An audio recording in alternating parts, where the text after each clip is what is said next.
大家好，今天我们就来上第14课。trước mình đến tập 4 nhưng mà đến bị thú liệu mình là càng năm để tôi mới năm tạo trước nhưng mà bị thay mấy và bị tìm muối nị tử phần và massage mà câu đã massage cái bị từ lên trang môn cái run thế nào không biết thì pi nị tửนี่mình bị mà câu và nè đểធ្វើការងារខាងផ្នែកសំណង់ដល់បៀសមាកូតពីថាគួរប៉ានេះក៏មានអ្នកខ្លះប្រើពាក្យហ្នឹងដើម្បីបញ្យល់ន័យថាបៀសមាកូតដែរព្រោះពាក្យគួរមានថាគៀប៉ាយសអញ្ចឹងគៀអាស្មាកូតហ្នឹងឲ្យវាសពេញអញ្ចឹងណាដូរពីពណ៌អញ្ចឹងស៊ីម៉ងយើងទៅជាពណ៌សអាហ្នឹងក៏គេហៅគួរប៉ាយដែរដូចយើងឃើញសកម្មភាពនេះហ្នឹងអាហ្នឹងគេអាចហៅថាភីនីtửឬក៏គួរប៉ាយដោយសារពីមុនវាជាអញ្ចឹងនេះស៊ីម៉ងចេះដល់ពេលគួរប៉ាយវាដូរពីពណ៌អញ្ចឹងនេះទៅជាពណ៌សនេះអញ្ចឹងបានគេប្រើពាក្យគួរប៉ាយណាទី4ទី7នេះមានន័យថាឆ្នាំតំណប់បន្ទាប់ពីគេ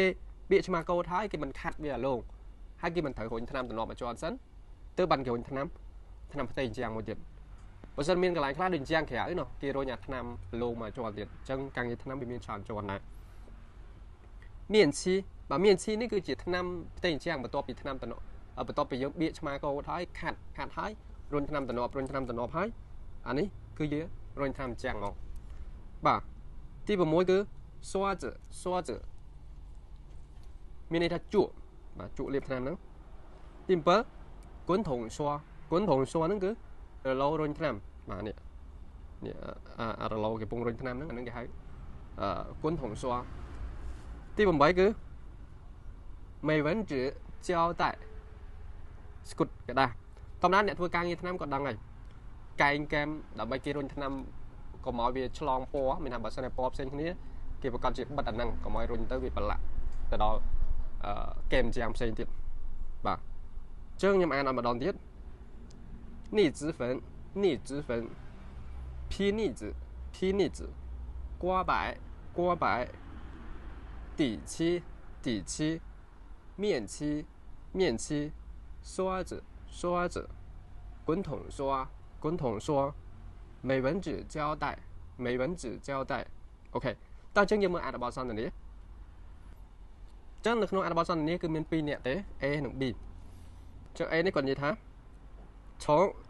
下个礼拜一开始3、4、5楼可以做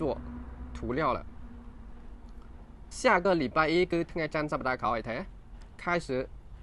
ចាប់ដើម3、4、5គេភ្ជាប់គ្នាណា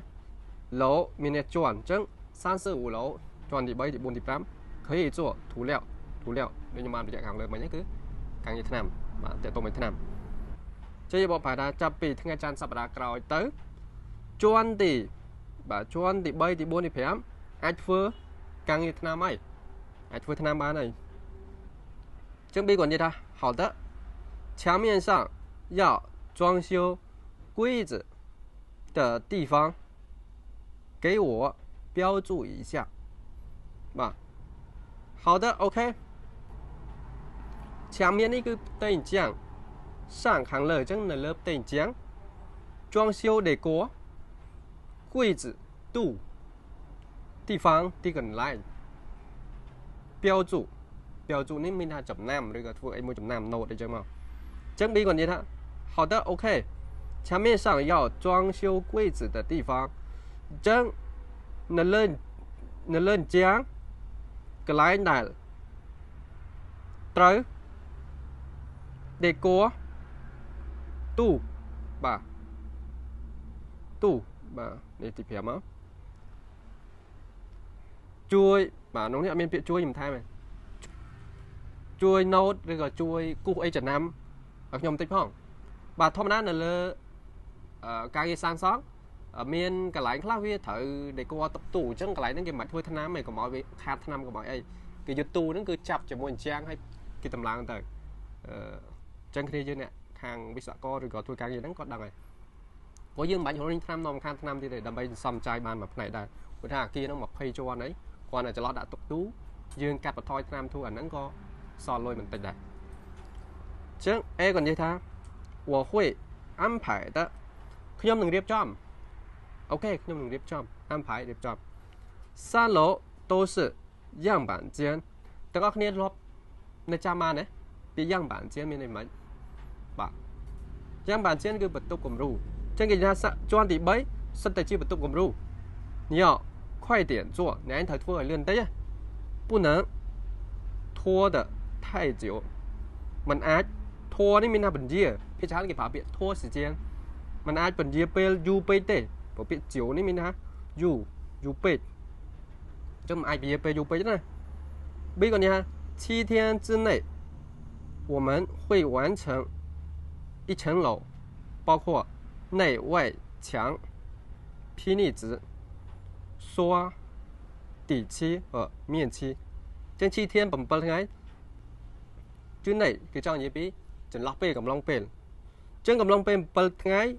ពួកយើងនឹង会能完成សម្រាប់បាទធ្វើឲ្យបាន完成នេះមួយជាន់បាទ一层楼មួយជាន់包括រួមទាំងរួមបញ្ចូលទាំងពពាក្យនៃវាយច្រើននេះគឺគេប្រាប់គប់គ្នាទេយ៉ាងក្នុងក្រៅពពាក្យនៃច្រើនយ៉ាងក្នុងវាយច្រើនយ៉ាងក្រៅចឹងភាសាចិនពេលខ្លះវាស្រួលដែរនៃវាយច្រើនក៏ដល់បានទាំងពីរប្រើពពាក្យច្រើនមួយបានហ្នឹងចឹងរួមទាំងយ៉ាងខាងក្នុងខាងក្រៅតែយើងធ្វើការងារអីគេភីនីជបៀកឆ្មាកោតចឹងយើងអាចបកប្រែចេះវិញរួមទាំងបៀកឆ្មាកោតរួមទាំងបៀកឆ្មាកោតយ៉ាងក្នុងយ៉ាងក្រៅនិងសួរនេះមានថារុញឬក៏លាបសួរទីឈីបាទរុញថ្នាំតំណប់និងរុញថ្នាំផ្ទៃជាងអូខេអញ្ចឹងខ្ញុំអានឲ្យម្ដងទៀត A ក៏និយាយថា从下个礼拜开始3、4、5楼可以做涂料了 B 好的墙面上要装修柜子的地方给我标注一下